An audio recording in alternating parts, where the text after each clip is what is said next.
दोस्तों, मनुष्य का मन भी ना बड़ा चालाक होता है, वह उसे उसके ही जाल में फंसा देता है। हर व्यक्ति के अंदर बहुत सारे अंधविश्वास होते हैं और ऐसा नहीं है कि हर अंधविश्वास गलत होता है।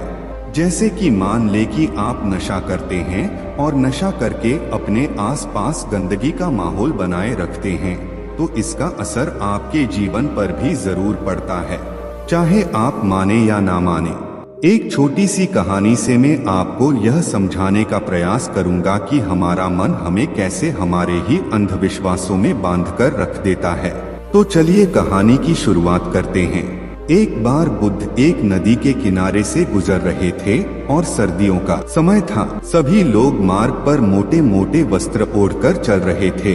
तभी बुद्ध की नजर एक व्यक्ति पर पड़ती है जो नदी के ठंडे पानी में डुबकी लगा रहा होता है। बुद्ध उस व्यक्ति को देखकर थोड़ा आश्चर्यचकित होते हैं, क्योंकि वो व्यक्ति कांप भी रहा था और नहा भी रहा था। बुद्ध उस व्यक्ति से इतनी ठंड में नदी में डुबकी लगाने का कारण पूछते हैं।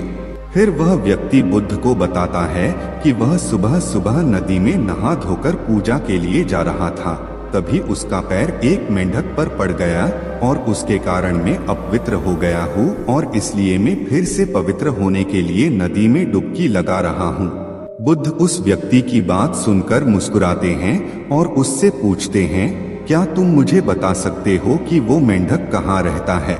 वह व्यक्ति कहता है, पानी में। फिर बुद्ध कहते हैं, जब तुम इस पानी में डुबकी लगाने से पवित्र हो सकते हो, तो वह मेंढक तो हमेशा से ही इस पानी में ही रहता है, तो वह मेंढक तो पहले से ही पवित्र होगा। उसके छूने से तुम अपवित्र कैसे हो सकते हो? उस व्यक्ति को बुद्ध की बात जचती है और वह पानी के बाहर आ जाता है।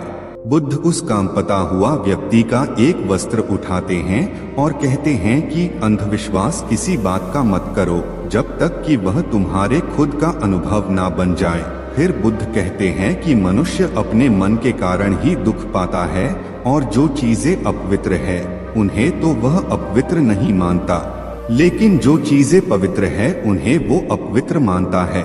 जैसे कि लोग नशा करते हैं, व्यभिचार करते हैं और एक दूसरे से घृणा का भाव भी रखते हैं, लेकिन इन्हें वो अपवित्र नहीं मानते। वे मानते हैं कि कोई जीव जो उनके जीवन में कोई भी प्रभाव नहीं डालता है वह अपवित्र है।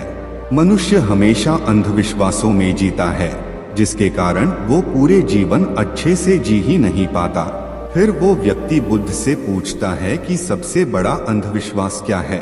फिर बुद्ध कहते हैं कि मनुष्य का सबसे बड़ा अंधविश्वास यह है कि उसे लगता है कि वह अपने मन के द्वारा ही अपने मन से मुक्त हो जाएगा, यानी अपने मन के द्वारा ही अपने जीवन के सभी दुखों से मुक्त हो जाएगा। तुम अपने चारों तरफ देखो, तुम पाओगे कि हर व्यक्ति अपने ही मन के जाल में उलझा हुआ है। कोई डरा हुआ है तो कोई उम्मीदों में जी रहा है और किसी को यह लगता है कि कल सब कुछ ठीक हो जाएगा। लेकिन वास्तविकता यह है कि जब तक मनुष्य अपने मन को नहीं समझेगा तब तक कुछ भी ठीक नहीं हो सकता और यही शाश्वत सत्य है। वह व्यक्ति बुद्ध से पूछता है कि मन को कैसे समझा जाता है? बुद्ध कहते हैं कि जागरूकता के द्वारा। पूरे दिन में जब भी याद आए जागरूक होकर देखो कि तुम्हारा मन तुमसे क्या करवा रहा है। तुम्हारा मन बार बार तुम्हें भुलाने का प्रयास करेगा, लेकिन तुम्हें बार बार प्रयास करते रहना है। तुम्हें दिन में ये बार बार देखना है कि क्या तुम उसी रास्ते पर जा रहे हो जो तुम्हें वहां तक पहुंचाएगा जहां तुम जाना चाहते हो, क्योंकि यही सूत्र है अपने मन को समझकर मन से मुक्त होने का।